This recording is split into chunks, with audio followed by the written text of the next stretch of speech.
August నెల 28వ తేదీ hippo నగర పునీత అగస్టిన్, బిషప్, శ్రీసభ పండితుడు, ముద్రాపకుల పాలక పునీతుడు. పునీత అగస్టిన్ గారు చిన్ననాటి నుండే చెడు వ్యసనాలకు లోనై దైవం, సైతాను ఇరువురు నిత్యులు సమానులు అనే మత విధానాన్ని నమ్ముతూ విచ్చలవిడిగా జీవించేవారు. వీరి తల్లి మోనికమ్మ గారు మనోపరివర్తనకై చేసిన కన్నీటి ప్రార్థన వల్ల ప్రభుబిడ్డగా మారి ఈ భూలోక తాత్కాలిక సుఖ సంతోషాలను తృణీకరించారు. వీరు పునీత పౌలు గారి లేఖల పట్ల ఆకర్షితులై కఠోర బ్రహ్మచర్యం పాటిస్తూ గురువులుగాను పీఠాధిపతులుగాను తమ సేవలందిస్తూ, క్రైస్తవులలో మీరు లేకుండా నేనొక్కడినే రక్షింపబడడం నాకు ఇష్టము లేదు, అందరము కలిసి రక్షణ పొందాలి అంటూ ఎన్నో మఠాలయాలు, దేవాలయాలు, వైద్యశాలలను నెలకొల్పారు. కథోలికులకు వ్యతిరేకంగా వాదించిన వారిని ఓడించి దైవ ప్రేమ, తల్లి ప్రేమలపై ఎన్నో రచనలు చేసి పరమపదించారు. పాపాత్ముడి ఎడల దైవం చూపే కనికరంకు పునీత అగస్టిన్ గారు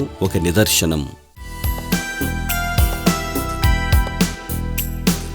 పునీత అగస్టిను గారా